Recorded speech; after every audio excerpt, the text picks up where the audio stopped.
Vincent doit mourir, c'est l'histoire de Vincent Borel, un graphiste qui du jour au lendemain se fait agresser par un stagiaire au départ, sans peut-être suite à une mauvaise blague.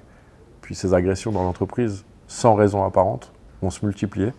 Puis en dehors, dans la ville, il va en faire une rencontre déterminante qui est la rencontre de Margot. Et de cette relation qui va être une relation amoureuse, va naître un gros dilemme, c'est comment exister l'un avec l'autre quand l'autre peut potentiellement vous tuer.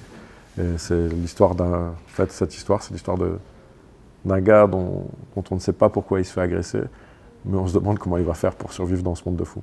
Il y a des points communs avec l'histoire commune qu'on a tous eue sur le Covid, l'isolement, sur la paranoïa, sur les informations qui circulent, ce qui est vrai, ce qui n'est pas vrai. C'est un film pré-apocalyptique, mais qui parle étrangement de nous, qui nous semble beaucoup plus proche qu'un film de science-fiction classique, je trouve. Ce que j'aimais bien, moi, c'était ce mélange des genres, où au début, c'est un peu, j'aurais dit une comédie noire, où il y a un humour un peu grinçant, mais avec des situations pour moi qui touchent au burlesque et qui prêtent à rire. Et puis tout d'un coup, de plus le film avance, plus il y a un basculement vers un monde pré-apocalyptique et vers un monde où les gens se tapent dessus sans raison, donc en soi très proche du nôtre.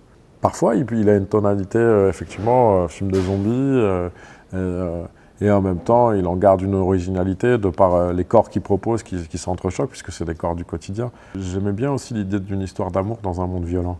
Je trouvais que ce corps malmené qui rencontre ce corps malmené, joué par Vima Laponce, mais malmené socialement, je trouvais que ça en faisait une rencontre hyper intéressante. Il n'y a pas quelque chose de toujours très psychologisant, si ce n'est d'essayer de s'en sortir. Et je trouvais ça assez intéressant, justement, que beaucoup de choses passent par le corps et non pas par un discours. La chose qui m'a inspiré pour le film, c'est un film qui s'appelle Paris, Texas, parce que je trouvais que c'était un film d'une relation amoureuse splendide dans un monde violent. J'aime bien ce genre de film où tout d'un coup, c'est pas si évident de s'aimer. Moi, ce que j'aime en tout cas dans le personnage de Vincent, c'est que c'est de par son déclassement qu'il va commencer à regarder les autres, auxquels il ne s'intéresse pas forcément au départ de l'histoire.